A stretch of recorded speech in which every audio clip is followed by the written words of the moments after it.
If the result comes out positive, what exactly will the CAPF do? The TMC's goons should think about this. If a nationalist government is not formed, president's rule must be an option to stop violence against Bengali Hindus. There are jails where Lawrence Bishnoi is sitting. Many such greats are sitting. So they can all have a spiritual gathering together. Do you know the kind of people coming to power in Bengal? Their entire plan, step 1 to 10, is already laid out. Otherwise, so many of the CAPF there would not have come with so many weapons and vehicles. They are not here just for the election. We will have such powerful chief ministers and home ministers, you can imagine. 50-50 bulldozers. That is what I believe. That as soon as the new government is formed,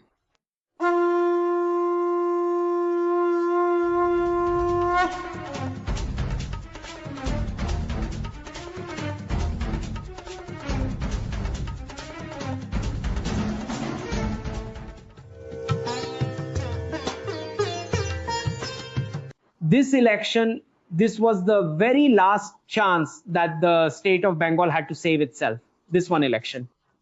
And for this very reason, everybody's attention and focus was completely fixed on it.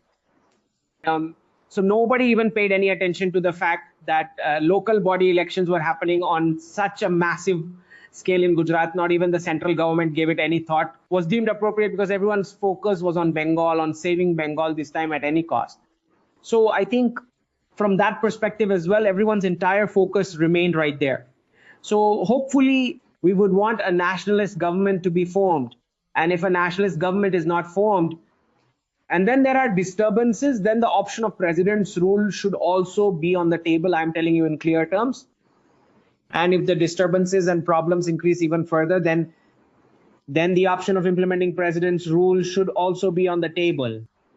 Right. It simply cannot be that this kind of brutality will be allowed to happen after the election is over. So the Home Minister has made an announcement about the CAPF forces that are present.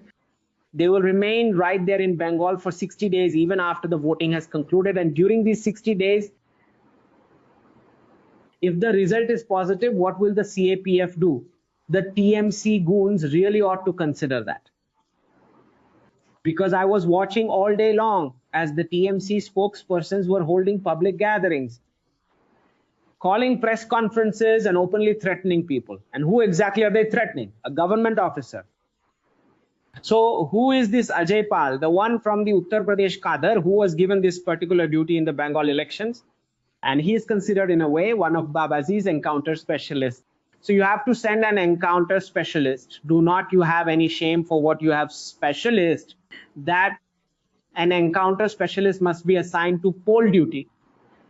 So this entire situation with the TMC and the absolutely low class language that has been used for the Prime Minister today, I mean, the senior TMC leaders are making these statements about the Prime Minister and Amit Shah ji. This means that they have been hit exactly where it hurts them the most. The arrow has hit its target perfectly, and that is why they are crying now. Now this is it. It is the day of the results. That is exactly what we are waiting for. The miserable state they have put Bengal in. First the left did it, and then Mamta did it. So I think that the time has finally come for real punitive action to be taken. And for the 60 days, the CAPF is in Bengal state. One thing they must absolutely ensure is that no violence takes place. There should be absolutely no violence against Bengali Hindu. And secondly, they have to ensure that as soon as possible, all of the people who are involved in the massive corruption, every single one of those individuals, have to swiftly dragged into a court of law, and that justice is served, I mean real actual justice. And if this cannot be accomplished, then right here we have the Sabarmati ashram available. Ashram, because all of these people, the opposition parties, have some kind of special attachment to Gandhiji. For whatever reason, there is some mystery to it. So since they have so much affection for Gandhiji, we would want that for the 60 days, the CAPF will be staying in Bengal. In those 60 days, all the so-called Gandhi devotees should be handpicked, brought to Sabarmati, and made to meditate here in the ashram. And right next to it is the Sabarmati jail where Lawrence Bishnoi is sitting. Many great personalities are sitting there. So they should have a satsang with all of them, enjoy some Gujarati food. And by the way, we've also placed new orders for spinning charkas. So Should the TMC people try to demonstrate some Karl Marx style communism in the textile business, or will they do it by spinning the charkas? So we would want the CAPF to do this, or else you can just take them to Uttar Pradesh. Babaji will also give a good amount of prasad after making them sit in Ayodhya and have darshan. So that can also happen. All of this can certainly happen with the TMC cadres. Because the way they are openly giving threats, threatening the home minister, they are already threatening the public, and now they are threatening the home minister. Their spokesperson comes in front of the media and threatens the media. And they are threatening IPS officer Ajay Palji, who has been deputed from UP. They are giving him death threats. I mean, they're giving him a life threat, giving it openly by holding a press conference. And they're saying that they will file a charge sheet and bring him from UP. Brother, you're making these big statements, but do you have any idea how many vehicles just happened to overturn in Uttar Pradesh? You just try to enter Uttar Pradesh with a vehicle from Bengal, and then you will find out what happens to that vehicle. So this whole act of threatening that they have staged is especially to intimidate the voters, the leaders.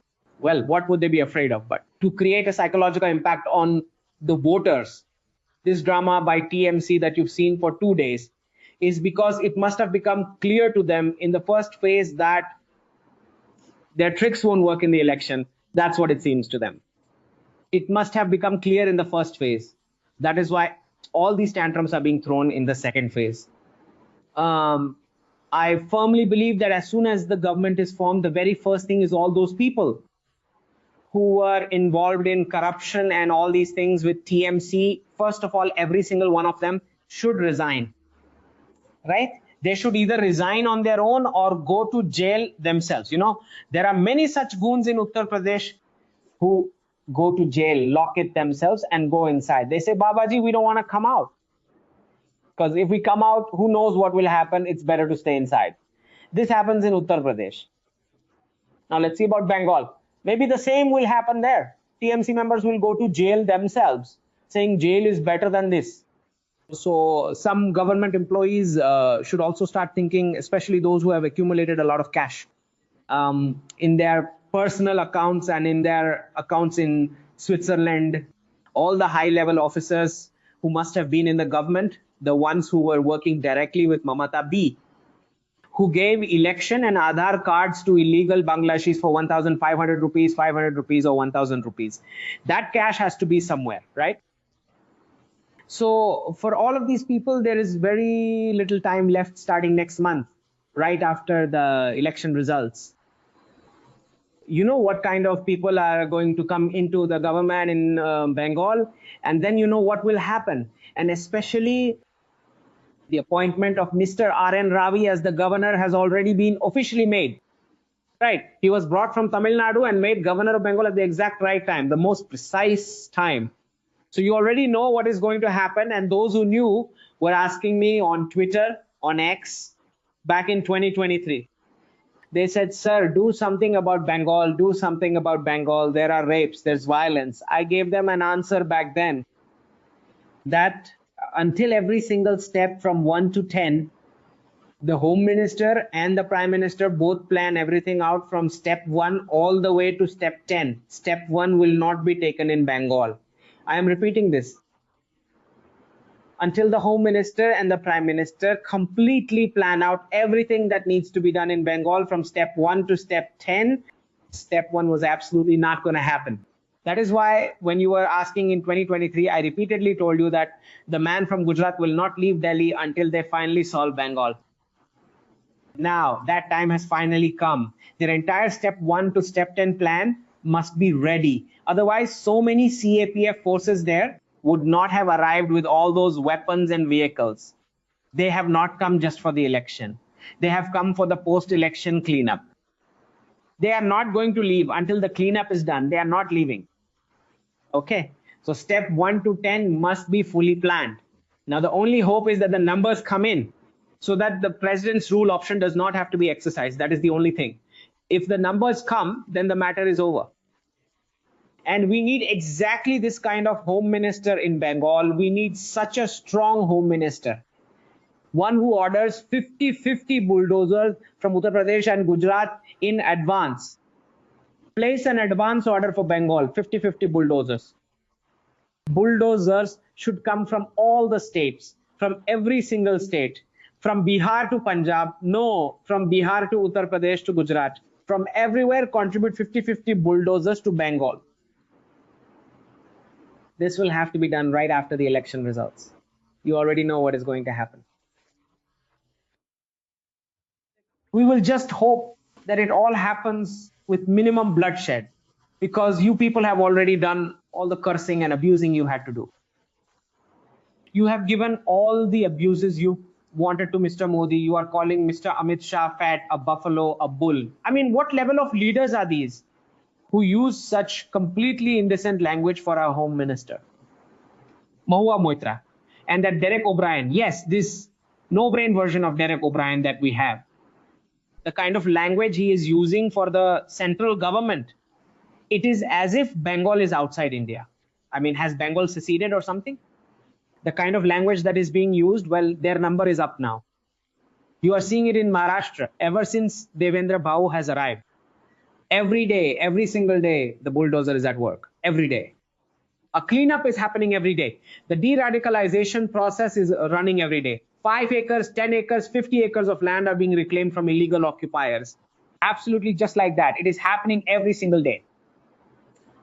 Every single day, the new chief minister of Bengal will, and the home minister, and you can just imagine what kind of powerful and strong chief minister and home minister they will be. So I think that is exactly what we are waiting for now. We just need to find out the name of the person who is going to run the new government, and just how quickly he cleans everything up and takes Bengal forward in that direction of progress and development. We have all seen what happened in Mamta B's government regarding the Tata plant. It had to be moved all the way from Singur to Sanand here in Gujarat. They literally had to flee, and had to flee is the exact word to use. Right, the way they were forced to run away in that very same manner, it was decided on that very day that Gujarat would eventually come to Bengal. It would enter and give them a very sound thrashing. Now, the time that all the citizens have been waiting for has finally come. We just need the final numbers from the results for the government to be formed quickly, and then you will see the kind of panic that spreads among all those radicals who have crossed over the Bangladesh border and have entered, each with 4 wives and 20 children. You will see the panic that spreads among them, and also in the other bordering states.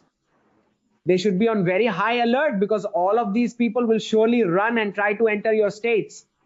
They will especially try to enter Bihar, and they will try to flee to all the neighboring states. So everyone absolutely needs to be on alert for all the situations that are about to come. Okay, this handle is asking us what will happen to Kerala. So let's also promise them that Gujarat will not leave Delhi until the Kerala issue is completely solved. So we promise that we absolutely will. Over here, Pallavi ji, who has been tracking this, has posted a tweet saying that, well, these people are asking if the BJP is so confident, then why would it station 700 companies of CAPF here in Bengal? Brother, we have to make arrangements for a meditation visit, bring you over to the Sabarmati ashram here, right? And then Lawrence Bishnoi is sitting right here. You might as well go and meet him for a bit, since you have come all the way to the ashram. You should take some prasad too. You are very fond of Gandhiji anyway, so please come to the ashram and meditate. The CAPF will arrange transport. The entire expense for coming and going, you will get your money on the way, right? So that is exactly why the CAPF is stationed there. They are just waiting for the results. Okay, this, we will skin you alive after May 4th, meaning we will peel your skin off. The person who actually said this is from North 24 Pargana, West Bengal. So for all of these people, we have already ordered a spinning charkha right here at the Sabarmati ashram. They will spend a few days in Gujarat, and we will bring them over from there. So it is going to be pretty good. They are going to acquire Bengali textiles and eat Gujarati food, and they will sell the Bengali textiles right here for us. You see, in Gujarat, there is a particular system. Our jails are in jail. You have to do some kind of commercial activity because ours is an enterprising state, you see. So you see, without any cash flow, the day feels kind of dry and bland to us. So for them, for instance, in Surat, the bhajia from the Surat sub-jail is very famous. So if these people want to come from there, then in Sabarmati jail, they can make Bengali textiles, make and sell rasgullas. It could become famous. Why not? And we'll make them meditate as well, along with the spinning charkha, right? Just let the results come out. Amit Shah ji has announced that the CAPF personnel will stay for 60 more days after the election. I had already made that exact demand right here. And on April 20th, I am saying until Diwali, have them stay until Diwali 2026, because there is quite a lot to do, catching them one by one and sending them on a grand tour of India, every single person who gets caught. All right, if you want to contribute, the QR code is over there. Everyone, like the video, subscribe to the channel. That's it for the day. Jai Hind, Jai Jinendra.